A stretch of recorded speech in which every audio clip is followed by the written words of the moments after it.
La sagesse nous apprend au jour des malheurs, au jour des bonheurs, sois heureux. Au jour des malheurs, réfléchis. Car Dieu a fait l'un comme l'autre, afin que l'homme tire des leçons.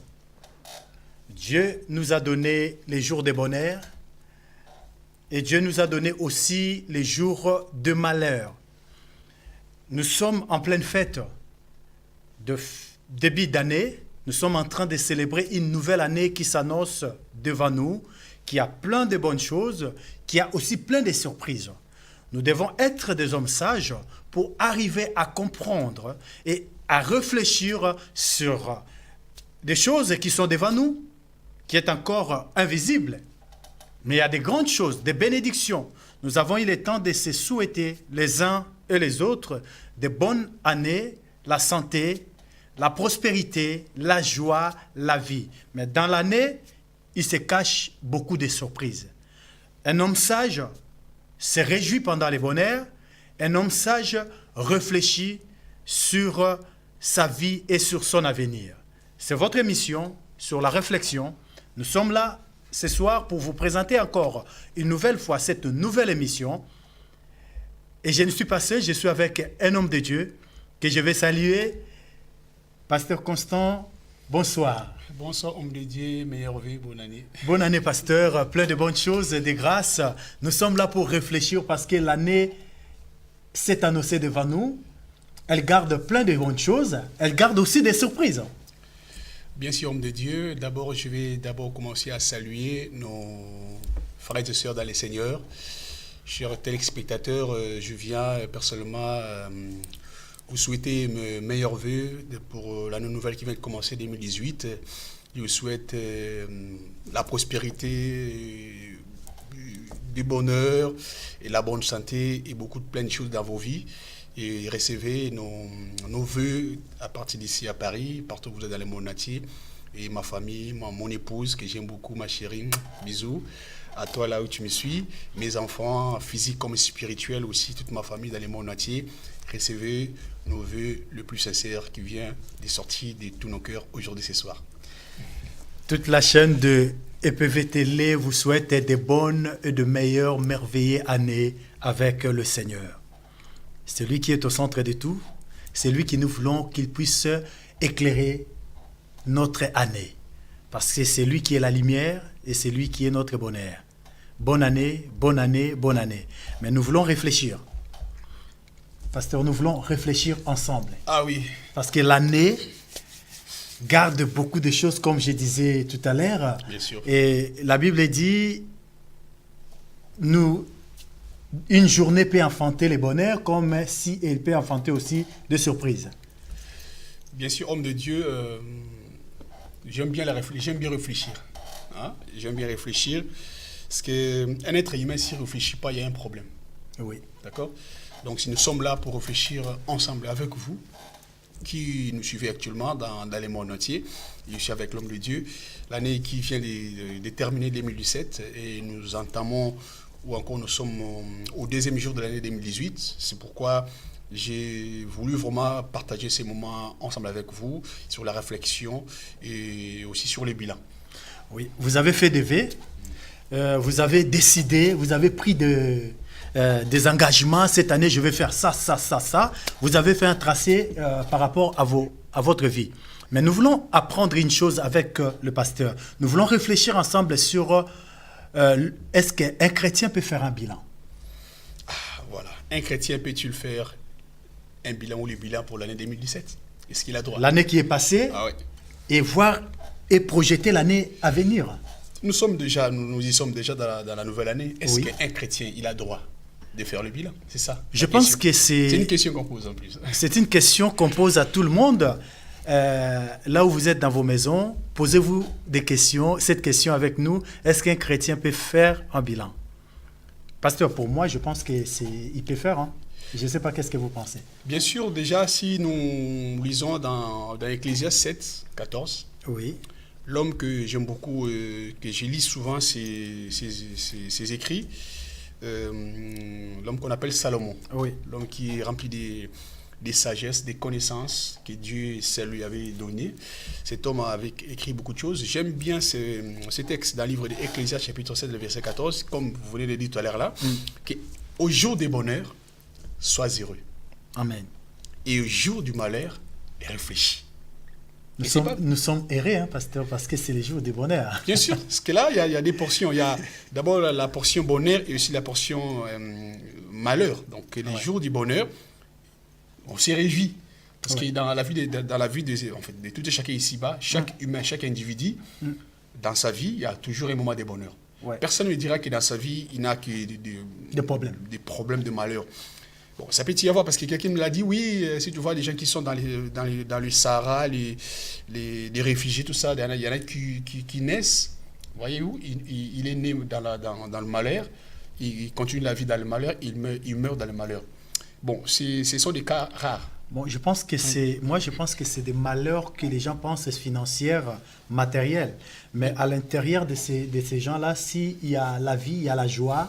Parce que nous avons vu les enfants qui n'ont pas de jouets, mais avec ce qui se présente devant eux, ils se réjouissent, ils jouent. Exactement ce que je veux dire par là, je reviens à ce que j'ai pensé déjà par ma réflexion. C'est-à-dire que dans la vie de chaque individu ici-bas, il y a toujours un moment de bonheur, même si c'est des jours. Mais ces jours-là, quand même, dont la Bible parle ici, c'est-à-dire qu'il y a toujours un moment de bonheur. Et il y a aussi un moment de malheur. Peu importe sa classe de vie, basse classe ou encore haute classe, élevé, tout ça, et les hommes riches matériellement, ou encore des hommes qui sont moins riches. Donc chaque individu ici, chaque humain a un moment de bonheur et il a aussi un moment de malheur. Pasteur, il y a quelque chose qui me monte à la tête. Je voulais, est-ce que les bonheurs, c'est les matériels ou les bonheurs, c'est quoi? Avant d'aller réfléchir sur le bilan, nous pouvons d'abord réfléchir sur les bonheurs. C'est quoi les bonheurs? Exactement, c'est ce que, si on parle, en fait, on parle sur le bonheur, si on essaie de décrire les bonheurs selon les humains, avec les yeux physiques, on voit qu'il y a le matériel, la richesse physique. Quand quelqu'un, il a l'argent, il a des grosses véhicules, des grosses voitures, il a des grosses maisons, c'est ce qu'on dit que lui, il est dans les bonheurs. Voyez-vous? Là, c'est les bonheurs selon les hommes. Voilà, ça c'est selon les hommes. Or, on oublie que ça peut y avoir que tu as des matériels, tu as tout ce que tu veux, mais quelque part, la personne pleure la nuit. Donc, le jour, vous le voyez dans les bonheurs, mais lui-même, il sait que quand il dort, il pleure. Donc, il souffre quelque part. Dans les bonheurs, c'est pas ce que nous voyons. L'homme voit, en fait, le matériel. Quand quelqu'un a du matériel, ce qu'on dit que lui, il est dans le bonheur. Or, selon la Bible, c'est pas ça. Donc, les bonheurs, ce n'est pas forcément le matériel que nous pouvons posséder, des véhicules, vivre en Europe, en Occident, c'est celui qui voyager de temps en temps. Dans un avion, tu as des jets privés.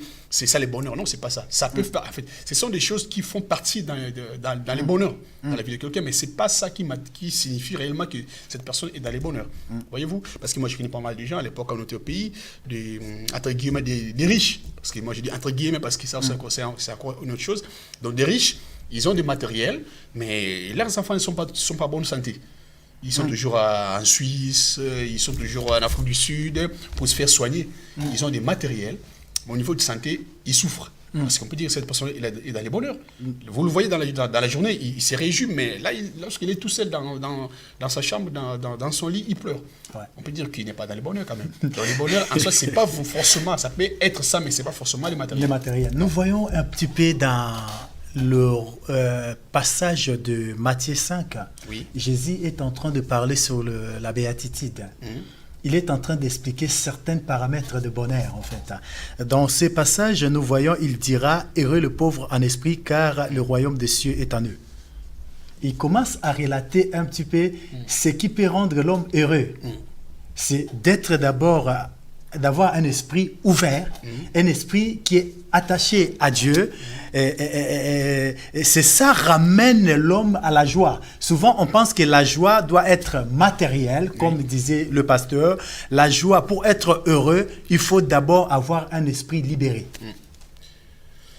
Donc, il a donné, parce qu'on ne va pas tout lire, les pauvres en esprit, heureux les affligés, heureux les débonnaires, heureux. Il appelle les gens que le monde peut qualifier aujourd'hui comme étant de pauvres, comme étant de malheureux. Jésus qualifie ces hommes-là comme étant des hommes heureux. il y a un problème, il y a une contradictoire, pasteur, entre ce que les hommes peuvent penser, le bonheur, ou être heureux, et ce que Jésus qualifie, et qu'une personne est heureuse, une personne qui manque. Est-ce que vous comprenez? Bon, en fait, ce sont des nuances que moi j'appelle souvent dans la Bible. En fait, il y a des textes bibliques, si vous ne faites pas attention, vous pouvez tomber dans le piège pour rien. Donc Jésus, c'est ce que le colon ou encore les Occidentaux sont venus nous dire à l'époque, pour piller nos matériels, tout ça. Ils disaient que heureux les pauvres à l'esprit. Même, ils disaient même pas un esprit, mais heureux les pauvres. Ils s'arrêtent là, d'accord? La Bible parle en esprit, c'est en pas esprit. Voilà.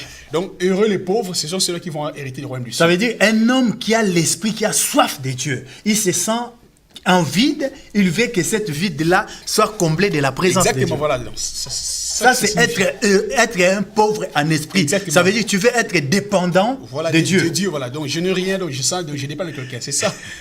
Mais les gens, tu vois, pour nous piller, pour nous voler tout ce que nous avons chez nous, de matériel et de minerais, tout ça, ils ont dit, ouais, errer les pauvres, même pas en esprit. Les pauvres, heureux les pauvres. Car ils hériteront le royaume. Voilà.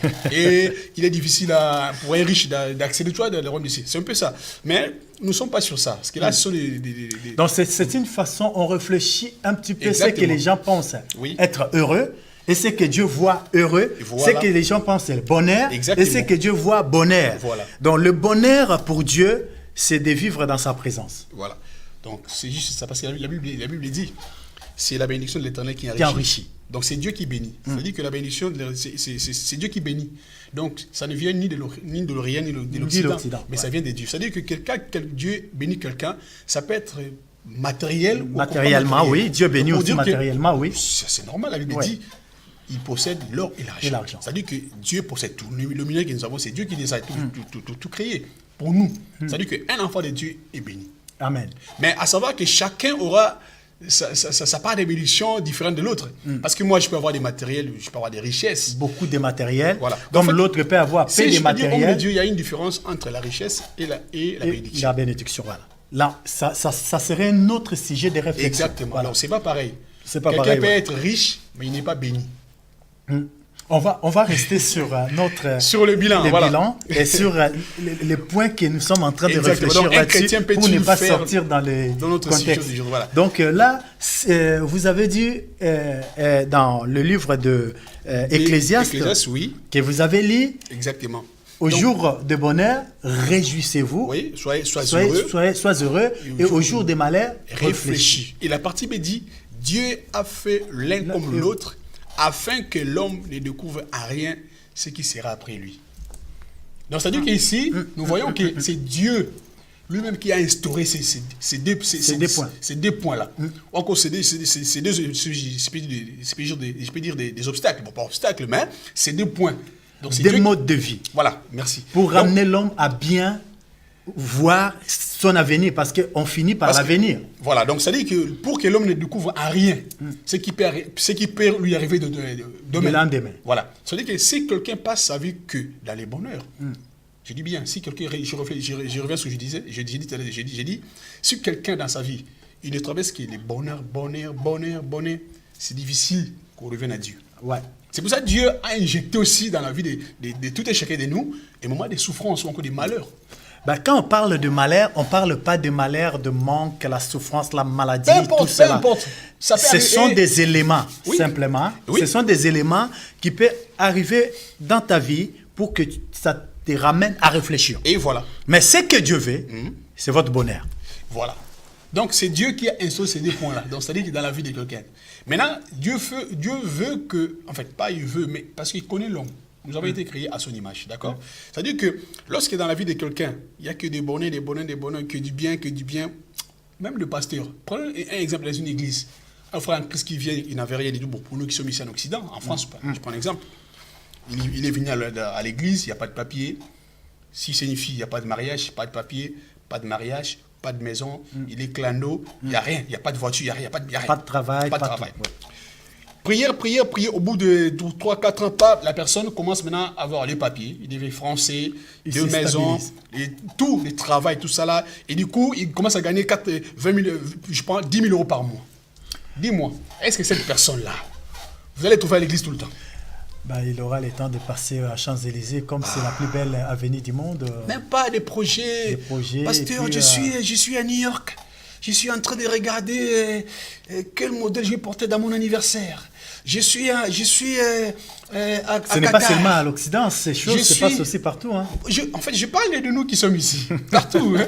Donc, cette personne-là, hein, s'il n'a pas été vraiment bien assis dans la parole, laissez-moi vous dire, le matériel, ce sont les matériels qui vont commencer maintenant à le conduire.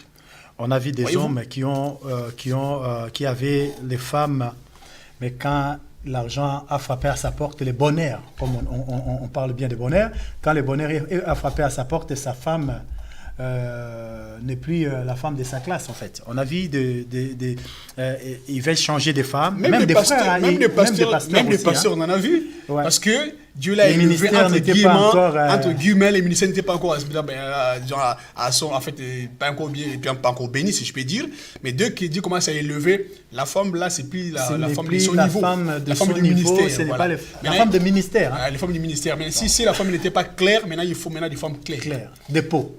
Voilà, peau de clair, quoi. Okay. Si la femme n'était pas jolie, elle était laide. Là, c'est plus son niveau parce qu'elle commence à avoir la honte. Parce que comme il commence maintenant à fréquenter les hommes riches, les hommes qui ont beaucoup de moyens, la femme lui fait la honte. Maintenant, c'est plus sa femme. Voyez-vous? Donc, c'est pourquoi Dieu injecte dans la vie des humains aussi le moment des malheurs. Peu importe, je dis bien, peu importe la situation. Dieu peut faire n'importe quoi dans ta vie parce que tu lui appartiens. C'est-à-dire que Dieu a instauré ces deux points pour que l'homme réfléchisse. C'est pourquoi là, nous sommes maintenant au début de l'année 2018, mais on a dit notre thème c'est est-ce qu'un chrétien peut-il faire le bilan 2017 ou encore le bilan de sa vie? C'est une question, c'est une nuance. Je dis oui. Le bilan, pasteur, ça peut être le bilan de sa vie personnelle, ça peut être le bilan de sa foi, ça peut être le bilan, un chrétien peut faire le bilan de sa famille, il peut faire le bilan dans tous les domaines de sa vie. Moi, je pense qu'un chrétien peut le faire et il faut savoir partager. Il faut savoir séparer chaque partie où on peut faire le bilan. Voilà. Donc, la question qu'on a posée, il y a plusieurs réponses. D'accord? La première des réponses, oui. Parce qu'un chrétien ou encore un païen, nous sommes tous des humains. D'accord? À l'heure actuelle, si ceux qui travaillent dans des entreprises, ceux qui sont proches de l'administration, vous allez voir que chaque entreprise... il est appelé à déposer un bilan. Voilà. Donc, ils font ce qu'on appelle le bilan. Est-ce que l'année qui vient de passer, qui vient de finir, est-ce qu'il y a eu des hausses ou encore des hauts ou des bas? Est-ce qu'on a eu des bénéfices ou des manques? Parce qu'on va les partager, les bénéfices. C'est très intéressant. Parce que si l'entreprise était rentable, quand l'entreprise fait le bilan, ça permet à l'entreprise et aux salariés de savoir qu'ils ont bien travaillé. Ils méritent quand même les primes des 13e mois. Même pas ça, parce que si l'entreprise le fait, ce n'est pas pour vous les travailleurs. C'est pas pour vous. Mais pour les patrons aussi. Ben oui, parce que le patron, c'est lui qui gère l'entreprise. Donc, il est obligé de voir est-ce que mon entreprise, est-ce que nous avons eu des croissances ou des décroissances. C'est-à-dire que si on a eu des croissances, on va dire bravo. On va maintenant améliorer pour qu'on fasse encore plus que ce qu'on a fait, plus qu'on a fait la fois passée. Maintenant, si on a eu des échecs, on a eu on a fait des déficits ou encore des manques. Mais qu'est-ce qui a fait en sorte que nous soyons arrivés à ce niveau-là? Maintenant, l'entreprise va faire les points de voir pour améliorer certaines choses. Exactement. Pour arriver à faire mieux que l'année dernière. Exactement comme nous les humains. Et aussi, un humain a été créé à l'image de Dieu, n'est-ce pas? Nous sommes différents avec les animaux. Un animal, il se lève le matin. D'accord. En fait, les jours qu'il est venu dans ce monde, il est sorti. Quand il va commencer en fait, à marcher tout ça là, à quatre pattes, comme vous voulez, peu importe. Et le matin, qu'est-ce qu'il va faire? Il va aller chercher à manger, d'accord? Il sort le matin pour aller chercher à manger, à boire. Il mange, il fait des jeux. La nuit, il dort. Le lendemain matin, il se réveille, il fait la même routine, la même chose. Pendant des années, pendant 40 ans, jusqu'à ce qu'il va mourir. Mais nous voyons aussi, aujourd'hui, il y a des gens qui sont restés dans la routine. Mais ce que j'ai dit, je reviens, homme de Dieu. C'est-à-dire qu'un animal, il fait que ça toute sa vie. Il ne réfléchit pas, il n'a pas de projet, il n'a rien. Là, c'est un animal. Mais nous, la différence entre un humain et un animal, c'est ça, parce que nous avons la réflexion, nous avons des projets. Nous avons été créés à l'image de Dieu. C'est-à-dire qu'un humain doit avoir des projets. On n'est pas comme des animaux. Mais laissez-moi vous dire que, comme dit Dieu, il y a des gens, des chrétiens même, qui se lèvent, ils sont comme des animaux. Exactement comme des animaux. Ils se lèvent le matin, il va travailler. les soirs, il vient, en fait, les soirs, il mange, il dort, il réveille le matin, et ainsi de suite. Aucun projet, ni réflexion. Il ne réfléchit pas pour sa vie. Il ne sait même pas qu'est-ce parce qu'on dit il faut prier, Dieu va tout te donner. Mais c'est ça les problèmes. C'est ça, homme de Dieu. C'est ça, homme de Dieu. C'est ça que je dis. Je disais la fois passée, nous les hommes de Dieu, nous avons une charge, un fardeau lourd à enseigner ces peuples. Quand la Bible dit dans Éphésiens que nous avons été, tous les saints ministères, nous sommes appelés à perfectionner l'Église, les saints, sur tout le front, encore sur tout le plan. C'est-à-dire que nous sommes là obligés de leur montrer, de les aider. À savoir que ce sont des humains, ce n'est pas des animaux. Un humain, la naissance à la mort, dès que tu pars, il faut que tu laisses une trace ici-bas. Il faut prendre le temps. Mais oui. C'est ce que je voulais dire à quelqu'un. Vous savez, souvent, nous avons l'habitude de prêcher l'évangile. On vous prêche l'évangile pour fortifier votre foi. Mais il y a d'autres choses. Si nous avons mis en place cette émission, c'est pour que nous ayons le temps ensemble, avec vous partout où vous êtes dans le monde, à réfléchir. Les chrétiens ne doivent pas rester seulement à prier, et écouter la parole, sans pour autant réfléchir sur leur vie et sur leur avenir.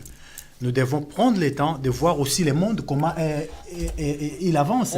On va arriver au milieu. Donc nous allons prendre le temps à voir comment le monde avance, quelles sont les promesses qui s'accomplissent et qu'est-ce que nous allons faire pour que nous ne puissions pas rater l'enlèvement. Parce que tout ne va pas dans la prédication. La prédication, on écoute, après on oublie. Oui. Mais la réflexion nous permet d'améliorer, enfin d'avancer. Oui. Venez nous rejoindre dans cette émission sur la réflexion et écoutez et suivez ces émissions et partagez-les pour que les chrétiens arrivent à prendre le temps de réfléchir, que ce soit pour nos communautés, pasteur. On va arriver au homme de Dieu. En fait, ici, on va toucher tout le front. Je vais faire entre parenthèses avant de te donner la parole. Il y a aussi les églises ici en Europe, on dépense beaucoup d'argent pour la salle parce qu'on ne prend pas le temps de réfléchir ensemble. Qu'est-ce qu'on peut faire pour qu'on arrive à acquérir notre propre salle? Il y a des choses que nous devons réfléchir. On dépense l'argent, on donne, on rend les autres riches. Et voilà. Parce qu'ils sont plus sages et plus réfléchis que nous. Plus malins plus que vous. Parce que vous ne réfléchissez pas du tout. En fait, homme de Dieu, moi, j'aime bien. C'est pourquoi, bien aimé, on a instauré cette émission tous les mardis sur la réflexion. C'est très important. L'homme doit réfléchir. Bien aimé, à chaque institution ici-bas, gouvernement, même les hommes politiques, même les sorciers, ils font des réunions, ils réfléchissent. Changer un peu de tactique. Tout à l'heure, tu m'as déjà précédé sur les églises. Est-ce que nous-mêmes, nous les pasteurs, nous réfléchissons? Nous, c'est quoi déjà? J'ai mon 4 murs, j'ai le membre, j'ai 100 membres. Pour toi, c'est la joie, hein? J'ai 100 membres. Tu t'arrêtes là. Tu vois, il y a 4 murs, 100 membres. Aujourd'hui, comme les fidèles, on privatise les fidèles, voilà. C'est mes propres fidèles. À moi. Ils ne vont pas dans d'autres communautés. Tu crois que nous, on mange que des 10 000 des offrandes. C'est pourquoi on nous insulte même. Parce que même les pasteurs, ils ne réfléchissent pas. Mais nous avons été appelés par Dieu. Même nous, les pasteurs, nous avons l'intelligence, la connaissance. Si l'église ne bénit pas Dieu, c'est pas l'église qui bénit les pasteurs, c'est Dieu qui bénit les pasteurs. Il peut être béni par le biais du pasteur, ou encore il peut être béni, il peut être béni par le biais des fidèles, ou encore par le biais des connaissances, par un miracle. Dieu fait tout. Ou encore par ton intelligence. Parce que moi, je connais des pasteurs qui travaillent. Qui travaillent et qui bénissent l'église aussi. Je sais que vous travaillez aussi, moi aussi, je travaille. Mais voilà, nous travaillons. Parce que nous prenons notre temps. Si Dieu nous bénit par l'église, gloire à Dieu. Mais je ne vais pas rester toujours 4 000 bureaux, matin jusqu'au soir. Non. Parce que nous aussi, il faut qu'on réfléchisse. Même l'histoire de la salle ici en France. Bien aimé, moi, ça me fait mal. Il y a des salles qui arrivent. Là, maintenant, il y a des pasteurs qui payent 3 500 euros, 2 500 euros de la salle. En plus, en partage. Donc, vous commencez le culte à de quelle heure? De 9h, encore de 10h à 12h30, vous payez 2 500 euros. Et qui souffre pour payer? C'est les fidèles. Ben oui. Maintenant, il faut réfléchir aussi. Parce que, imaginez-vous, vous payez 2 500 euros par mois pour une salle. Maintenant, il faut réfléchir. Maintenant, qu'est-ce que nous aussi, on peut faire pour acheter? Mais ça, vous gagnez ou vous êtes des perdants? Les perdants. Parce que nous perdons. Imaginez-vous. C'est comme les appartements qu'on paye aussi. On va arriver aussi sur ça. On va réfléchir comment acheter. Parce que les gens ont la vision seulement de leur pays, aller construire dans les pays. Ils vivent ici dans notre pays que Dieu nous a donné ici, il vit pauvre, il vit dans le malheur, il vit... Non, il faut arriver à réfléchir ensemble. Voilà. C'est possible, parce que nous avons un Dieu grand et capable de tout, si nous arrivons quand même à réfléchir ensemble. Ce n'est pas que nous sommes plus meilleurs que vous, mais nous voulons simplement réfléchir ensemble pour arriver à faire de grandes choses dans cette génération. Exactement. Donc, si nous revenons pour ne pas perdre le feeling de notre sujet d'aujourd'hui, est-ce qu'un chrétien peut-il faire un bilan? C'est simple. Parce que, d'abord, c'est un humain. Tu es un humain. Tu as été créé à l'image de Dieu. À un moment donné, il faut s'asseoir. L'année 2017, est-ce qu'il y a eu des hauts et des bas? Est-ce qu'il y a eu des échecs ou encore du succès? Ça peut être dans le domaine spirituel ou encore physique. D'accord? Maintenant, tu t'asseyes, fais ce qu'on appelle la rétrospection. Tu as fait le lever. Moi, je me souviens quand on était à l'église, nous, pour EPV ici à Paris, nous avons déclaré que l'année était l'année de réflexion, 2017. On a demandé à Dieu. Est-ce que la chose que j'ai demandé à Dieu, est-ce que là, je l'ai obtenue? En fait, parce qu'il ne faut pas multiplier des prières. C'est pourquoi la Bible dit, nous prions, vous n'avez encore rien demandé. Nous prions, nous demandons en vain. Parce que l'autre frère qui avait demandé une voiture, il a eu, donc nous faisons de plagiat. Encore, nous vivons en copie-coller. Il y a des chrétiens qui vivent en copie-coller. Quand la Bible dit, vous n'avez encore rien demandé, parce qu'il y en a qui demandent, là on va encore arriver, il y en a qui demandent parce que l'autre avait dit. Il y en a qui, parce que mon petit frère se mariait, moi il faut que je me marie. Donc, nous devons d'abord vivre notre vie, notre destinée. Amen. On ne vit pas la vie des autres, parce qu'actuellement, nous vivons la vie des autres. Parce que nous devons vivre notre destinée. Tu as demandé à Dieu quelque chose. Est-ce qu'en 2017, est-ce que tu l'as reçu? Au lieu encore de racheter des choses, fais d'abord le point, les bilans. Voir déjà, est-ce que la chose que je demandé à Dieu, est-ce que je l'ai obtenue? Si ce n'est pas le cas, pourquoi? Ça peut être la chose que tu as demandé à Dieu, ce n'était pas à toi. 2, ou encore c'était par mes conduites. Ou encore 3, je dis même 3, ou encore la chose que tu as demandé à Dieu, je ne sais, ou encore ce n'était pas encore le moment que tu l'obtiennes. Voyez-vous? Donc maintenant, faire les bilans, avant de demander là, j'aimerais dire aux chrétiens, 2018, avant de demander d'abord, fais le bilan, s'il te plaît. Parce que sinon, tu feras toujours, tu feras la boucle. 2007, tu avais demandé, 2015, tu avais demandé, 2017, tu as encore demandé, là encore, tu vas encore demander. Mais parce que tu demandes au hasard. Tu dois être perdu dans tes prières. Exactement. Ça veut dire que Dieu peut t'exaucer, tu ne sauras même pas que Dieu t'a déjà exaucé. Pourquoi? Parce que tu mélanges deux prières. Quand Jésus apprenait aux disciples la prière, il était bien carré. Il expliquait aux disciples comment ils devaient prier. Nous allons revenir sur ça dans l'avenir. Avant qu'ils arrivent à la demande, Dieu avait d'abord sa place. Et dans la demande, Jésus leur apprend que le Père est capable de leur donner le pain quotidien. Oui. Ça veut dire qu'il y a des points, Dieu lui-même, on n'a pas à lui demander. Lui-même, il est appelé à le faire. Mais qu'est-ce que nous faisons, comme le pasteur a dit, on fait des copies-coller. Il y a des choses que nous demandons à Dieu. Nous n'avons même pas besoin de demander. C'est pour ça, le passage que le pasteur donne ici est très important. Il a dit, jusqu'à présent, Jésus dira, vous n'avez encore rien demandé. Mais quand on voit la vie des disciples, ils demandaient. Oui, prenons comme dans Philippiens 4:6. La Bible dit clairement, ne vous inquiétez de rien. Mais faites toutes choses, faites connaître vos besoins à Dieu par des prières, des supplications. Donc, ne vous inquiétez de rien. C'est-à-dire qu'il y a des choses que nous devons demander. Nous demandons à Dieu. Moi, je dis toujours, Dieu nous laisse le libre choix, encore le libre choix de parler, de demander, parce que c'est notre droit aussi. Mais, étant qu'enfant, comme je disais la fois passée, tu te souviens, la fois passée, on a parlé sur ça. Enfant, dans la relation entre Dieu et les chrétiens, nous devons avoir cette relation du fils et du père. D'accord? C'est-à-dire qu'à un moment donné, un enfant ne peut pas demander. En fait, qu'il demande ou pas, il obtient déjà la chose. Mais nous demandons ce que moi j'ai toujours dit, des options. Mais si tu vois bien, tout ce que les gens demandent actuellement dans les églises, c'est ça des copies-coller. Parce qu'il a vu l'autre à ça. Il va dans une maison, il va chez le pasteur Emmanuel, il voit une grosse télé avec des beaux fauteuils. Lui, se rentre chez lui. Oh, moi aussi, il faut des beaux fauteuils. Mais pasteur, ce n'est pas, je pense que ce n'est pas nous, les pasteurs, quand on parle aux chrétiens, Dieu va vous bénir, Dieu va te faire du bien. On n'explique pas les choses comme il faut. Je pense que c'est ça. Parce que si on n'explique pas aux chrétiens que Dieu va te bénir dans tel domaine, on précise. Parce qu'on donne souvent la bénédiction en vrac. La bénédiction en vrac, en fait. On donne, Dieu va te bénir. Maintenant, les chrétiens sont souvent perturbés aussi dans leur on me disait ce que je disais la fois passée, on donne que c'est qu'on a. Des fois, nous enseignons à l'église. En fait, dans l'église, en fait, l'église, c'est une école. L'église, c'est une école. L'église joue la 4e éducation dans la vie de quelqu'un. 4e éducation. Actuellement, là, nous avons 4 éducations, 4 sortes. L'éducation de la famille. Oui. Là où quelqu'un est né, il prend ou il obtient l'éducation des bases, des papas et des mamans. Oui. Deuxième éducation, l'éducation de la rue. Quand un enfant sort dans la rue, nos enfants qui sont sous les bâtiments, tout ça là. Sous les immeubles. Sous les immeubles, tout ça là. Là aussi, il y a aussi une autre éducation qu'ils obtiennent aussi. Troisième éducation, éducation de l'école.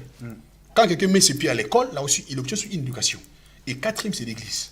Mais nous voyons aujourd'hui l'église, c'est devenu le contraire parce que nous trouvons les impolis à l'église, nous trouvons les gens... C'est très important, c'est pourquoi le pasteur... Les gens qui répondent mal au pasteur, qui répondent mal aux grands frères, aux grandes sœurs dans les églises, mais voilà, pasteur. c'est pourquoi, en fait, l'église, on me dit, en fait, église, je veux dire, si je peux dire, la 4e éducation, mais l'église, c'est un milieu hétérogène. C'est-à-dire que nous recevons toutes sortes d'éducations. Nous recevons toutes sortes de poubelles, les sorciers, même les clochards, les gens qui ont loupé. Maintenant, l'église joue, en fait, l'église, c'est le dernier point. On voit même les pasteurs bâtis dans les églises, tabassés par le fidèle. Mais je vais en arriver. Maintenant, l'église, parce que nous avons cette charge plus que même les parents. Parce que imagine-toi, quelqu'un qui n'a pas obtenu, encore qui n'a pas reçu l'éducation de la maison, ses parents, papa et maman sont morts. Il a traîné dans la rue. Maintenant, il se retrouve où? À l'église. Maintenant, le pasteur a ce poids, a cette charge-là, de donner l'éducation à cet enfant-là. Imagine qu'on n'en a pas qu'un, on en a plusieurs, d'accord. C'est pourquoi les pasteurs, nous... Alléluia. Vous qui voulez être pasteur, là, c'est pas évident. Si Dieu ne vous appelle pas, abandonnez cette situation. Mais non, pasteur, ça fait bien, tout le monde veut devenir. Mais c'est pourquoi nous voyons que nos ventres, oh, nous sommes des bergers. La Bible dit que nous sommes des bergers. C'est quoi un berger déjà? C'est qui un berger? C'est celui qui prend en charge les brebis. Voilà, qui paie les troupeaux. C'est celui qui donne à manger aux troupeaux. Vous savez, dis-moi, quelle vache qui est propre? Quel mouton qui est propre? Mouton propre, il sent le parfum, tout ça là. C'est quoi ces moutons-là? Ou encore, c'est quoi cette brebis-là qui sent bon? Donc, c'est-à-dire que les brebis, en fait, le berger souffre. Encore, il incarne, en fait, il sent les odeurs de tous ces bétails-là. Les poids des bétails. Exactement. Voilà. C'est-à-dire que l'Église, nous avons cette charge. Et cette charge, c'est forte-là, maintenant de perfectionner les saints. C'est pourquoi là, ce qu'on est en train de là, on donne que c'est qu'on a. Moi, ce que je dis, c'est ce que j'ai dans mon ventre. Si je passe, je ne peux pas donner ça aux gens. Vous voyez, il faut savoir que l'Église, à un moment donné, pour que je revienne à ce que j'allais dire au départ, que dans l'Église, il faut qu'il y ait, à un moment donné, il faut qu'il y ait un mélange des prédications, des enseignements. Un moment spirituel aussi existe. Nous prêchons le royaume des cieux, c'est la base de tout. Deuxièmement, il faut aussi prêcher sur la famille. C'est pourquoi le pasteur doit être marié. Doit éduquer aussi. Doit donner l'éducation aussi. Parce qu'il est père. Et lui-même doit être éduqué aussi. Mais c'est ça. Parce qu'il y en a certains qui ne sont eux-mêmes pas du tout, ils n'ont pas l'éducation. Ils parlent mal au papa parce qu'il est pasteur. Ils parlent mal au responsable qui vient à l'église. Ça, nous interpellons. Parce que cette émission, ce n'est pas que nous sommes plus meilleurs, nous sommes plus parfaits. Nous voulons ramener tout le monde à comprendre certaines choses qui sont très importantes. Nous, les pasteurs aussi, nous devons respecter les personnes qui sont à notre responsabilité. Parce qu'on me dit, mais ça fait partie de l'éducation, vous voyez tout ça. Même un pasteur qui n'est pas éduqué, ça se voit clairement. Il va parler mal aux gens. Quand on lui insulte, il répond à sec. Même. Moi, j'ai vu même ceux qui sont prêts à se battre. Mais c'est ce que je dis, c'est l'éducation, voyez-vous. Donc, c'est-à-dire que, homme de Dieu, si Dieu t'a appelé, maintenant Dieu va t'équiper sur tous ces points-là. Mais pasteur, Dieu ne s'occupe pas de tout. Hein. Si tu étais comme ça, on dit, moi j'étais sportif. Parce que je fais les sports. Donc vrai. Ici aussi, il y a des choses, il faut accepter le brisement. Mais voilà, c'est vrai. En fait, il y a une part. En fait, chacun de vous fera sa part des choses. Dieu fera sa part. Et aussi, il faut que tu acceptes. L'homme aussi fera aussi une part de responsabilité pour changer, d'accord? Maintenant, nous, si nous revenons à ce que nous disons, que d'abord, nous, les hommes de Dieu, nous sommes obligés de scinder le message. Pendant dans un mois, il y a un moment qu'on va prêcher sur les choses spirituelles, un moment sur les choses culturelles, éducatives, sociaux, et aussi pour que les gens se réfléchissent pour leur vie ici-bas. On leur dit de prier, parce que tout va tomber d'ici. La Bible dit chaque chose à son temps. Il y a un temps pour prier, il y a un temps pour manger, il y a un temps pour boire, il y a un temps pour dormir, il y a un temps pour faire des enfants, il y a un temps pour aller à l'école aussi. Mais bien aimé, on ne voulait pas vous dire que la prière n'est pas importante. La prière est très importante. La prière, c'est notre moteur. Nous voulons seulement interpeller tout le monde à savoir que nous devons faire la part des choses. C'est très important. Et les fidèles aussi, vous devez respecter vos pasteurs parce qu'ils ont une très grande responsabilité à vos égards, parce que vous venez chacun de son côté, de son milieu, avec chacun son éducation. Il y en a ceux qui peuvent se disputer 24 heures sur 24 et les pasteurs n'ont pas la maîtrise de calmer tout ça là. Il faut vraiment respecter vos pasteurs, vous les jeunes sœurs et les jeunes frères. Les parents, les papas, même si vous avez la connaissance, si le pasteur qui est devant vous est jeune, vous êtes appelés aussi à les respecter. C'est très important. Pasteur, à vous la parole. Ok. Donc, on avait dit, les thèmes, c'est un chrétien peut-il faire le bilan? D'accord, c'est parce qu'on avait dit déjà, oui, parce que c'est un humain. Frères et sœurs, Dieu ne descendra pas du ciel pour te bénir, en fait, pour donner ce que toi tu veux là. Comment ça, pasteur? On réfléchit ensemble. Comment Dieu va le faire alors? Si Dieu descend du ciel, mon frère, tu vas fuir. Étant humain, parce que l'homme est matériel, l'homme est physique, avec des yeux physiques. Ouais. L'homme, si Dieu fait tomber des millions là, parce que moi je vais fuir. Je dis que mais c'est pas possible. La manne, c'est fini. L'histoire de la manne, ça c'était à l'époque, c'est fini ça. Mais c'était bien de voir quand même la manne. L'histoire de la manne, c'est fini. Mais les chrétiens aujourd'hui, pasteur, c'est fini. Donc Dieu, pour te bénir, il faut que tu te mets au travail. Pasteur, les chrétiens aujourd'hui, ils veulent que la manne tombe aussi du ciel. La bénédiction, tic au tac. Hein. Tu connais ça? Actuellement, c'est comme ça. Il y a un texte de la Bible qui dit, si j'ai encore la bonne mémoire, je ne sais pas encore, je ne peux pas les textes sur mes yeux, ça dit quoi? La parole d'un pauvre est méprisée d'un pauvre. Voilà. Ouais. Donc, un pauvre, quel que soit ton âge, quel que soit ton gabarit. La sagesse d'un pauvre est méprisée. La parole même. Donc, là où il y a des gens qui se sont réunis, un pauvre ne peut pas lui dire, ah, toi, tais-toi, dit. Quand même, non, toi, tu n'as rien. Donc, ça veut dire qu'un pauvre ne peut même pas parler, même pas donner des conseils, même s'il a des bons conseils. Même si tu as des bons conseils, comme tu n'as rien, tu ne peux pas parler. Personne ne peut t'écouter. Personne qui va t'écouter. Mais un riche, ou encore, je parle des riches, comprenez mon langage, quelqu'un qui a des matériels, quel que soit son âge, lorsqu'il parle, même les grandes personnes tremblent. Parce qu'il a des moyens. Donc l'argent donne la réponse à tout. Bon, en quelque sorte, comme on dit, en quelque sorte. Donc ça veut dire que même la Bible condamne le paresseux. La paresse, Dieu le condamne. Ça veut dire que Dieu, depuis la création, Dieu avait lâché ces phrases à l'homme. L'homme mangera à la sueur de son front. D'accord? C'est-à-dire que nous tous, en commençant par moi, 2017, j'avais demandé des choses à Dieu. Est-ce que je les ai reçues? Si oui, gloire à Dieu. Si c'est non, maintenant commence à revoir ta vie. Frère, de ce tel que tu me suis là, chez toi à la maison, regarde en 2017 des choses que tu avais demandé à Dieu. Tes projets, est-ce que ces projets-là ont été... Tu les as reçus ou encore tu es arrivé à faire ce que tu voulais? Ça peut être... Ça peut être la réponse de Dieu. Bon, Dieu peut dire que la chose que tu m'avais demandé, ce n'est pas encore le moment. Mais là, il faut demander au Saint-Esprit de te dire que, en fait, de te révéler pourquoi la chose n'a pas été obtenue en 2017. Ça peut être que ce n'était pas le moment. Ou encore pour dire que ça peut être que tu n'es pas dans les bons chemins. La chose que tu demandes à Dieu, ça peut ramener vers la mort. Maintenant, qui va te révéler? C'est le Saint-Esprit. Au lieu de continuer encore l'année 2018 avec cette même demande-là, tu vas changer.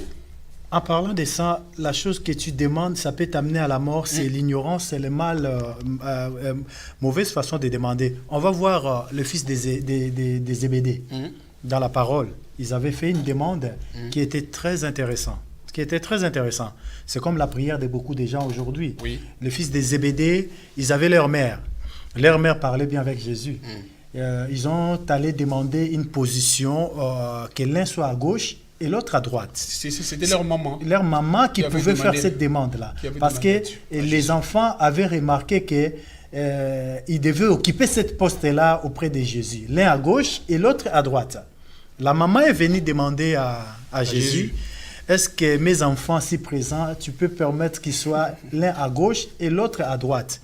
Manque de la vision, manque de la révélation. Jésus a dit, vous demandez quelque chose que vous ne pouvez pas supporter. C'était quoi? C'était les deux voleurs de la croix. Ils ont demandé la place des deux voleurs de la croix. Or, cette poste-là, pour eux, c'était d'avoir le poste de ce monde, en fait, d'être connu pendant que Jésus marchait, l'un à gauche, l'un à droite. Or, pour Jésus, Être à gauche et à droite, c'était à la croix. C'est une révélation, ça. Tu demandes peut-être des choses à Dieu qui peut t'amener à la croix. Comme disait tout à l'heure le pasteur, ça peut t'amener à la mort. C'est pour ça, nous sommes appelés, nous les pasteurs, à vous apprendre à demander de bonnes choses. Des choses qui nous approchent de Dieu. Des choses qui nous amènent encore dans la profondeur de la connaissance de Dieu. Nous devons réfléchir. Nous devons réfléchir, c'est très important.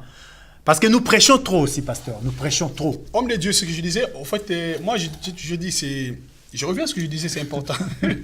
À l'église, nous jouons aussi les rôles des enseignants, les rôles des parents, beaucoup de rôles, en tant qu'homme de Dieu. C'est-à-dire qu'à l'église, nous devons avoir des pasteurs qui réfléchissent aussi. C'est-à-dire que dans l'avenir, ou encore les jours que nous allons partir de ce monde, si Dieu nous prend, il va nous poser des questions. L'église joue, ce que je disais, joue les rôles aussi de l'école. Il y a un moment des enseignements spirituels. Il y a aussi un moment d'enseigner les gens, prenant le domaine du mariage. Il y a un moment aussi d'enseigner nos jeunes comment ils peuvent suivre leurs études. Il y a un moment aussi parler aussi des débats aussi sur l'école aussi, sur les études aussi des enfants. Ouais. Il y a aussi un moment où on doit aussi parler sur le projet. Même l'église aussi doit s'asseoir, prendre au moins un temps de réflexion aussi pour l'année qui va commencer là. Est-ce que l'année 2017, pour vous, on me le dit, ou encore pour l'église, est-ce qu'il y a eu quoi? Des échecs, il y a eu des succès, il y a eu, je ne sais pas, peu importe ce que vous voulez, on peut dire ce soir. C'est-à-dire que chaque personne ici, même en commençant par moi, je dois d'abord réfléchir. C'est-à-dire que je disais, je peux conclure ce que je disais, mon idée, que nous, les hommes de Dieu, à un moment donné, il faut quand même qu'on enseigne aussi les peuples pour aller travailler aussi. Leur montrer aussi comment faire des choses, créer aussi des entreprises à l'église, comment prospérer. En fait, on peut les aider quand même. Pas du 1er au 30, au 30 décembre, 1er janvier, qui est spirituel, recevez. Mais comment est-ce que quelqu'un peut recevoir si lui-même, il ne travaille pas du tout? Il fait rien. Il fait rien. Il faut marcher. Il faut aller dans le vide. C'est impossible. Dieu peut... Prenons quelqu'un qui veut devenir ministre, d'accord? Seigneur, je veux devenir ministre. Bien aimé, c'est un poste qui demande beaucoup de connaissances. Et des études. Des études. Même pas études d'abord. Je dis d'abord, ça demande d'abord beaucoup de connaissances d'abord. Faut que tu sois intelligent. Mais Dieu peut te donner ces postes, mais il faut aller d'abord à l'école. D'accord? Mais ici en Europe, tu ne deviens pas Premier ministre comme ça, il faut passer quand même à l'école. Et même là, nous voyons ce qui s'est passé au Libéria. Il y a George Weah qui était footballeur. Il a fait quand même l'école de politique. Ah, donc là, il est président. Mais laissez-moi vous dire qu'il a souffert aussi. Il a passé au moins 5 ou 6 ans, je crois. Des études. Pour apprendre la politique. Il a appris la politique. Là, il est là. Tout ça s'apprend dans la vie. Ça s'apprend. Tout ça s'apprend. L'église peut aider aussi les gens. L'église peut vous orienter, comme disait tout à l'heure le pasteur, pour que vous atteigniez ce qui est vos objectifs, ce qui est vos projets et ce que Dieu a préparé pour vous. Il faut faire confiance à vos pasteurs. Il faut que les pasteurs mettent en place les enseignements pour encourager nos enfants qui sont à l'école d'étudier, d'aller de l'avant dans les études parce qu'ils sont l'avenir de la nation et l'avenir même de l'Église. Nous allons voir un homme dans la Bible, pasteur, parce que c'est très important. C'est que tu relatais tout à l'heure sur comment un chrétien peut faire un bilan. Tu as relaté qu'un chrétien peut le faire parce que c'est très important, parce qu'il y a plusieurs points qui nous montrent qu'un chrétien peut le faire. Ça lui permet d'avancer et de faire l'examen de son passé et de son avenir. Nous allons voir dans le livre de Luc, chapitre 5, un homme qui avait fait le bilan de son travail. Cet homme s'appelle Pierre. Dans Luc 5, verset 4, lorsqu'il cessa de parler, il dit à Simon, « Avance à pleine eau et jetez vos filets pour pêcher. » Simon lui répondit, « Nous avons travaillé toute la nuit sans rien prendre, mais sur ta parole, je jetterai le filet. » On va s'arrêter là. En fait, ça c'est l'histoire de pêche miraculée que Pierre avait fait. La Bible nous parle de cette histoire, pasteur. Vous voyez comment cet homme a fait le bilan de son travail. Il a exposé son bilan à Jésus. Il avait travaillé toute la nuit. Il n'avait rien eu. Jésus est venu lui demander de jeter le filet, de reprendre le même travail au même endroit. Mais dans l'endroit le plus profond, il a dit à Jésus, ben, mon bilan était déjà catastrophique. Notre bilan était catastrophique. Parce que nous avons travaillé sans rien prendre. Mais il répond à Jésus sur ta parole. En fait, tu peux avoir le bilan de 2017 qui était négatif. Oui. J'espère qu'avec la parole du Seigneur que tu es en train de mettre dans ton cœur ton bilan de l'année 2018 pour que nous entamons l'année 2019, ça serait un bilan extraordinaire. Parce que Dieu est capable d'opérer là où les hommes échouent. Oui. Si seulement tu mets la parole à sa place. C'est pour ça que nous réfléchissons sur certaines choses. Il y a des fois, on échoue. On échoue pourquoi? Parce qu'il nous manque la parole. Pasteur, continuez, réfléchissez avec moi sur ces passages. Donc, sur ces passages, nous voyons cet homme, Pierre, qui a travaillé sans Jésus. D'accord? Il a travaillé, comme beaucoup de personnes aujourd'hui qui ont demandé à Dieu, enfin qui ont demandé des choses à Dieu, mais sans Dieu. Ils ont Comment demandé... on peut demander sans Dieu? Ben oui, à l'église, je crois que tout le monde, à l'église, tous ceux qui sont à l'église sont des dieux. Il y en a qui, comme je disais au départ, il y en a qui font des copies-collées. Non, il y en a ceux qui viennent à l'église parce que sa copine vient à l'église. Voilà. Il y en a ceux qui viennent à l'église parce que son frère vient à l'église. Oui, peu importe les cas, la personne est venue, il est là, ça fait des années, mais ils ne connaissent pas Dieu. Ils demandent, voilà. Ils ne connaissent pas parce qu'on ne lui a pas montré, on ne lui a pas vraiment parlé sur Dieu. Comment on peut connaître Dieu, pasteur? C'est intéressant. Ça me ramène parce que nous, les fidèles, quand on est à l'église, il y a des fois, on nous parle de Dieu, on ne comprend pas. Hein? Mais d'abord, connaître Dieu, c'est, comme j'ai toujours dit, la fois passée, on a fait cette émission sur ça. Oui. Non, je reviens parce que c'est très important. Parce qu'on nous parle de Dieu. Quelqu'un qui arrive à l'église, il faut lui enseigner, n'est-ce pas? Mais parce qu'on nous enseigne des révélations que nous, on ne comprend pas. Non. On nous enseigne des doctrines un petit peu qui... Jésus est quelqu'un qui fait des choses. Pasteur, il y a des prédications, des enseignements qui nous perturbent, nous les fidèles. C'est ce que je disais mardi passé. Des révélations. Quelqu'un qui vient à l'église, il faut qu'on lui parle d'abord de Dieu. Avant même que la personne demande. De Dieu comment, pasteur? Moi, je pense j'en arrive au de Dieu. C'est-à-dire qu'il faut d'abord lui parler de Dieu. De l'amour de Dieu. L'origine. Même pas l'amour, ce sont des attributions de Dieu. D'ailleurs, qui est Dieu d'abord? L'identité propre de Dieu. Voilà, qui est Dieu? Il est Elohim, il est créateur. Il faut lui montrer d'abord. Il faut commencer par la Genèse d'abord. Que la personne d'abord découvre qui est l'origine de la Bible, l'origine de Dieu. Pas l'origine de Dieu, parce qu'on peut connaître là où Dieu vient. Il est Dieu, il est unifié, il a ni commencement ni fin. Oui. Parlez un peu de Dieu, voilà, l'origine de la Bible, tout ça. Parlez un peu de Dieu. Il est créateur, c'est lui qui a créé seulement par sa parole, par sa parole puissante créative. Des choses élémentaires. Élémentaires d'abord. On descend. Et d'abord, là déjà, il est encore inconnu de Dieu. En fait, il est inconnu. Là, il découvre Dieu. Après, maintenant, pour que lui, maintenant, il accède dans ces royaumes-là, il faut lui faire accepter Christ. Là, nous parlons des gens qui viennent en Christ parce qu'on a des catégories. On a les gens qui ont déjà connu Christ, qui sont devenus des incrédules. Non, moi, je parle pas de ces gens-là. Les pasteurs, ils prêchent là comme ils prêchent. Lui, là, il ne sait pas. Moi-même, je vais l'enseigner. J'ai écouté un frère qui a dit ça. Il a dit, moi, les pasteurs là, quand je l'écoutais comme ça à l'église, même moi, je peux l'enseigner même. Non. En fait, là, c'est encore une autre brèche qu'on peut ouvrir. Des gens qui ont connu les Seigneurs, qui étaient dans des églises. Qui ont des connaissances. Qui ont même des connaissances, entre guillemets, qui aujourd'hui sont... Qui les égarent. Qui étaient hommes de Dieu pasteurs, qui commencent aujourd'hui à insulter les pasteurs. Laisse-moi te dire, ce sont des gens qui sont devenus des agents du diable. Ils sont devenus des instruments du diable. Là encore, c'est un point grave. Parce que on reviendra sur ça. Quelqu'un qui connaît les seigneurs, il est devenu un danger pour les diables. Lorsque le diable te récupère, tu deviens son instrument. D'accord? Tu contredis, tu cherches qu'à faire les polémiques. Tu deviens un instrument parce que comme tu étais quelqu'un de masse qui parle, les gens qui t'écoutaient, pour lui, tu deviens un instrument. Au moins, lui, toi, quand tu parles, au moins, il y a 1000 personnes qui t'écoutent. Mais en parlant de Pierre aussi, Pierre pouvait s'opposer. Exactement. Donc, pour dire que ça, c'est une brèche qu'on a ouverte, que nous, on parle de ceux qui viennent à l'église d'abord. Allez, parler d'abord de l'élémentaire. Parler de Dieu, qui connaissent d'abord que Dieu est notre papa. En finalité, Dieu, il est notre papa. Amen, amen. Il est amour. Donc, ça veut dire que tu dois te comporter comme un fils ou un enfant dans la maison de son père. Dieu, il est père, pour nous, il est papa. Maintenant, c'est pas fini, maintenant. Il faut lui montrer, il faut lui parler sur le salut. Il faut lui faire accepter Christ comme Seigneur et Sauveur dans sa vie. Donc, tu ne peux pas demander à Dieu si tu ne connais pas Jésus. Et pour nous, c'est la seule porte. Il a dit, tout ce que vous demanderez au Père à mon nom. D'accord? C'est-à-dire, vous... Là, la personne, il ne faut pas qu'il demande, parce qu'il te demande... Dieu ne connaît même pas la personne. Lui, il ne connaît même pas Dieu. Pasteur, le verset que vous avez dit tout à l'heure me revient dans l'esprit parce que Dieu veut parler à quelqu'un. Vous avez dit, Jésus a dit, vous demandez, vous ne recevez pas parce que vous demandez mal. Et en bas, on dit, vous demandez pour satisfaire vos besoins. Voilà, c'est-à-dire que les gens demandent parce qu'ils ont vu tel frère a une voiture ou encore dans telle maison, il y a des beaux fauteuils. Moi aussi, il faut que j'ai ça. Ils ne demandent pas par rapport à leur propre destinée. Donc, pour bien demander, il faut d'abord connaître la personne à qui on demande. Voilà. Donc, il faut connaître Dieu dans sa son origine. Voilà, son origine, dans sa profondeur, comment ses principes, ses fonctionnements. Dieu ne peut pas te donner Dieu ne peut pas te donner 10 s'il ne commence pas à te donner 1. Ça veut dire quoi? Dieu commence toujours par les saluts.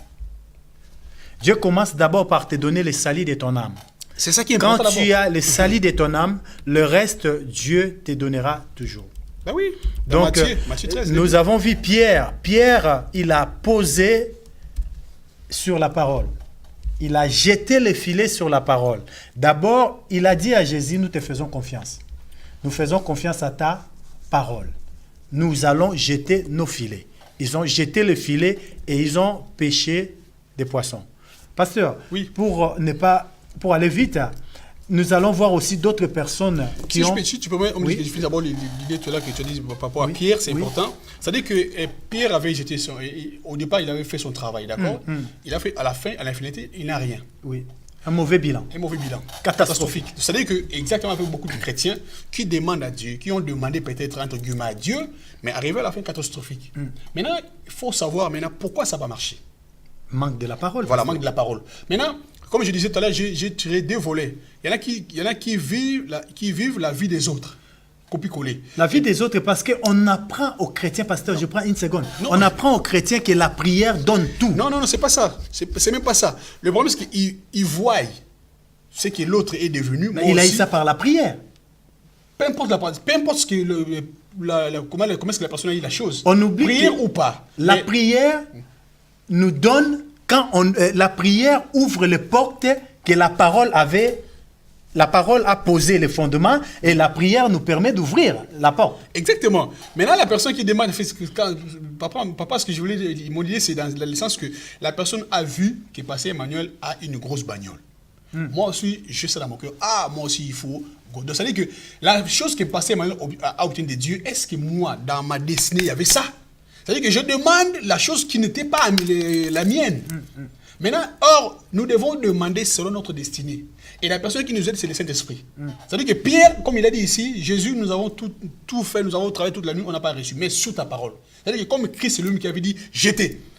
C'est-à-dire que Dieu sait que là où ils vont jeter, il y a des poissons. Ouais. Maintenant, Jésus-Christ, il était physiquement avec Pierre. Pierre a fait confiance. Maintenant, Christ, avant de partir, il a dit, je ne vous laisserai pas orphelin. Je vous enverrai qui? Le Saint-Esprit. Voilà. Maintenant, nous devons collaborer avec qui? Le Saint-Esprit. Voilà. C'est-à-dire que chaque humain, chaque chrétien, avant de demander la chose, il faut d'abord, avant même de demander la chose, va voir, dis au Saint-Esprit qui est le Paraclétos. Mais il faut la voir parce que et là, voilà, on parle de nouveaux convertis. C'est pourquoi je disais que celui qui vient à l'église. Mais c'est pourquoi le passé, nous devons enseigner l'église.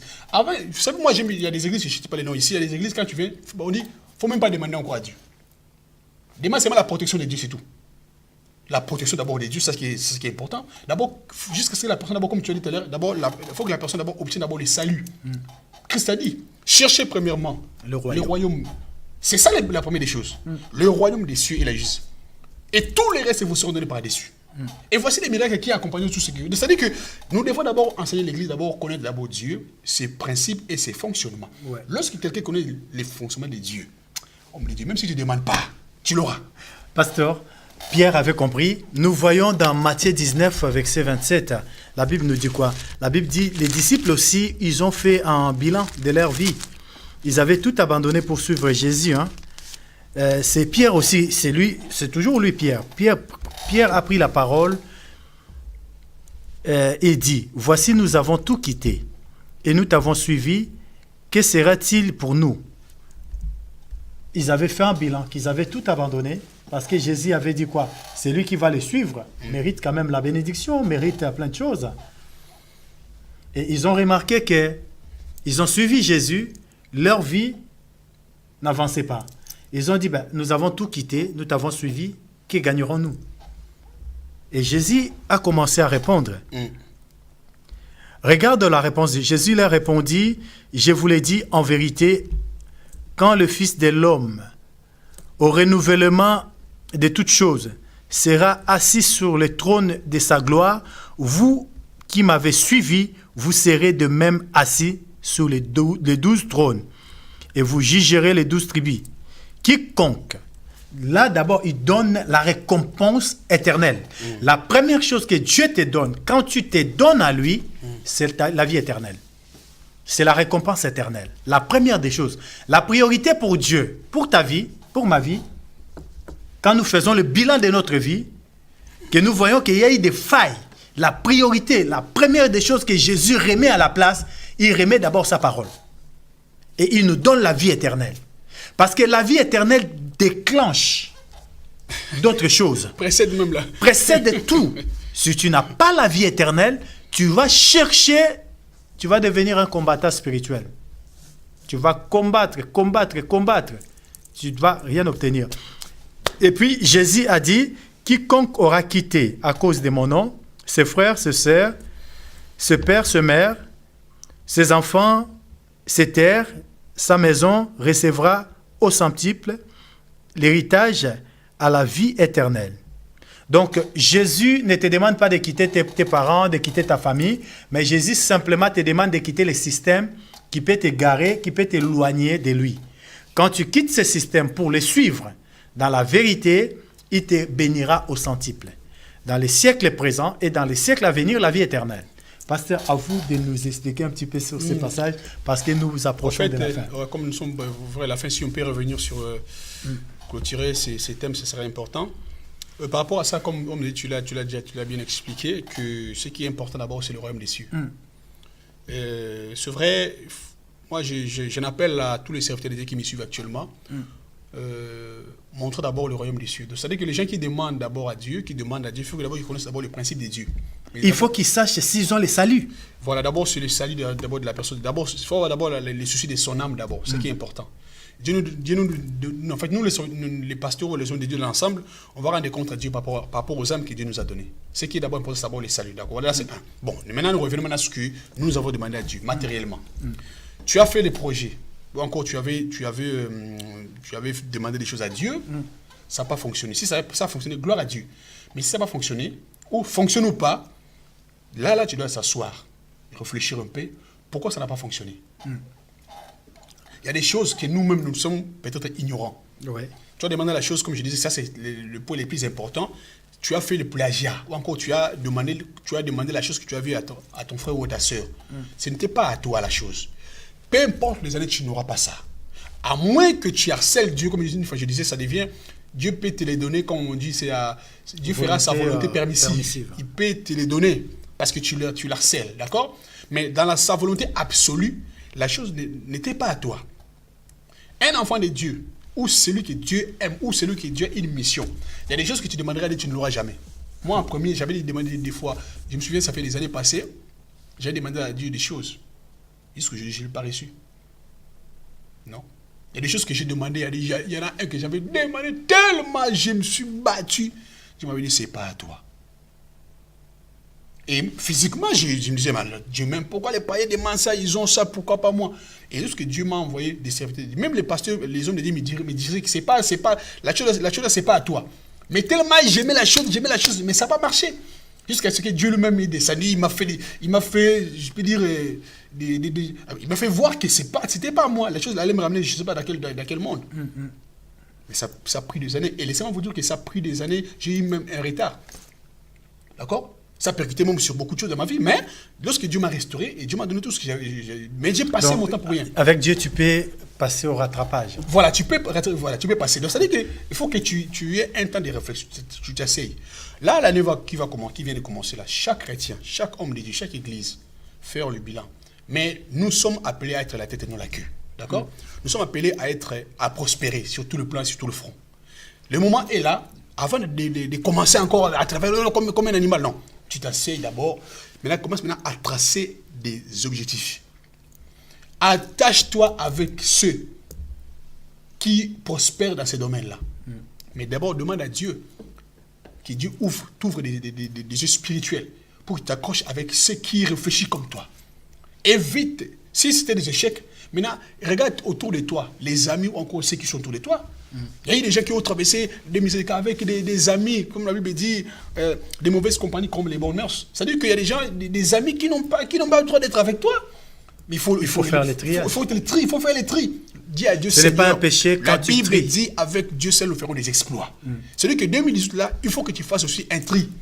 Il y a des amis qui te distraient pour rien. Ils t'ont distrait. Et troisième point maintenant, discrétion. Ouais. Il y a beaucoup de gens, leur vie ou encore des choses en avance parce qu'ils parlent trop. Tu vas vendre comme Joseph avait vendu. Il avait ouvert une brèche pour qu'il se retrouve. Ça lui a créé des problèmes. Ça lui a créé des problèmes parce qu'il avait révélé oui, c'est des choses qu'il ne pouvait pas révéler. Même pasteur, homme de Dieu, même Christ lui-même, si vous voyez, dans il 80% des miracles qu'il avait opérés, à la fin, il disait à ce gens-là, ne dis à personne. Ne dis à personne. Il dit, pourquoi? Il était Dieu. Non, il savait que ça pouvait lui provoquer, ça pouvait anticiper sa mort. Des combats, même pas pour lui, même pour ces gens-là eux-mêmes. Parce qu'il disait même pas pour lui. Bon, même Lazare, on a voulu même les tuer. Donc, c'est-à-dire que, nous dit discrétion. Il y a des ceux qui ont parlé. Tu as commencé juste les projets, même pas encore entamé les dossiers, les démarches. Tu m'as dit, waouh, moi je vais acheter une maison. Donc, tu parles un peu trop. Tu parles trop. Je comprends une chose. Manque de discrétion permet à l'homme d'informer les diables. Parce que le diable n'est pas omniscient, il n'est pas omnipotent, il n'est pas omniprésent. Quand tu ouvres ta bouche pour parler les choses ou tes projets, tu informes l'ennemi. Et quand il y a des combats, rassure-toi, vraiment, tu seras bien battu. Tu auras du mal à vaincre. Tu auras du mal à vaincre. Pourquoi? Parce que tu es le seul qui a ouvert le brèche à l'ennemi pour qu'il vienne rentrer. Fermez les portes cette année à l'ennemi et l'ennemi ne rentrera pas, il ne te détruira pas. Même si tu avais échoué dans les années précédentes, avec Dieu, tu peux faire le rattrapage. Exactement. Il faut que la personne-là invite Dieu dans sa vie, qu'il marche avec le Saint-Esprit. Parce que comme le Saint-Esprit qui vit à nous, il est aussi celui qui sonde la profondeur de Dieu. Il connaît les projets de Dieu pour ta vie. Et le même esprit que tu demandes là, il va aller chez Dieu. Tu vas voir, la voiture, il est là. Il vient chez toi, il dit, Constant, la voiture, Dieu t'a fait mis sur ton chemin. Tu demandes à Dieu. Donc avant de demander, il faut toujours inviter. Je suis à l'école ici. J'avais raté un examen parce que je n'avais pas bien préparé. Et je suis passé au rattrapage. Parce que j'étais bien préparé, j'ai battu les records aussi. Le rattrapage existe avec Dieu. Si tu as échoué hier, si tu mets les principes en place de la parole, tu peux réussir. Dieu t'amène au rattrapage cette année. Tout ce que tu avais perdu pendant plusieurs années, réfléchissez, appliquez la discrétion, mets la parole de Dieu en place et réfléchis avant de faire. Réfléchis. Ne faites pas des choses comme tout le monde. Tu n'es pas monsieur tout le monde. Tu n'es pas sœur tout le monde. Tu es unique. Même pour ton mariage, même pour ton avenir, tu ne peux pas faire comme tout le monde. Tu peux faire des choses que les autres n'ont pas fait. À vous, pasteur, la parole parce qu'on arrive à la fin. Ok, pour clôturer, on a déjà dépassé notre temps. Merci pour vous tous qui nous avez suivis. Justement, nous sommes venus justement pour vous dire que vous, avec nous, nous tous ici, nous réfléchissons pour nos vies. Donc, les conseils, justement, il faut s'asseoir. Prenez un temps de silence. Vraiment un temps de silence. Prenez un petit coin. Et réfléchissez pour votre avenir. Personne d'autre fera à votre place. Il n'y a aucun pasteur qui peut le faire à votre place, bien-aimé. Même nos mamans, ne vois pas ton âge. Tu peux aussi aller à l'école. Papa, ne vois pas ton âge. Tu peux aussi aller à l'école étudier. Tu peux encore étudier. Tu peux encore exceller, moi je crois. Pour ceux qui ont besoin je ne sais pas, quelle est votre demande à Dieu? Prenez le temps d'abord de consulter d'abord Dieu. Ne demande pas comme des insensés. Nous sommes des enfants de Dieu. Nous avons en nous l'Esprit de Dieu. Va voir le Saint-Esprit. Il est à toi. Il vit dans ton cœur. Dis Seigneur, aide-moi. Jésus, aide-moi. Je ne peux rien faire sans toi. Il est écrit que celui qui bâtit une maison sans lui le bâtit en vain ou le fait en vain. Parlez avec votre Dieu qui est votre papa. Comportez-vous comme des enfants dans la maison de leur papa. Dieu vous aime et il nous aime. Vraiment, merci beaucoup pour cette émission que vous avez suivie. Nous sommes là et nous continuons toujours à réfléchir avec vous tous les mardis à 20h sur la réflexion. Et encore une fois de plus, nos meilleurs vœux et nous vous souhaitons la prospérité, nous vous souhaitons la réussite sur tout le plan, dans vos familles et aussi la bonne santé. Que Dieu vous bénisse. Je pense que cette année, nous allons réfléchir ensemble. Nous allons vraiment réfléchir ensemble et la ligne sera ouverte. La ligne téléphonique, vous allez appeler sur le point qui va vous toucher à parler aux téléspectateurs. Ça serait vraiment quelque chose de bon. Si vous aussi, vous voulez venir participer avec des réflexions sur des sujets qui vous tiennent à cœur, appelez les pasteurs Constant sur les numéros qui s'affichent sur nos écrans. Appelez-nous. Nous allons organiser un programme avec vous pour que nous puissions réfléchir sur beaucoup de points. Que les Seigneurs vous bénissent. Nous allons nous retrouver les samedis avec l'émission Lève-toi et prie. Que l'Éternel vous bénisse.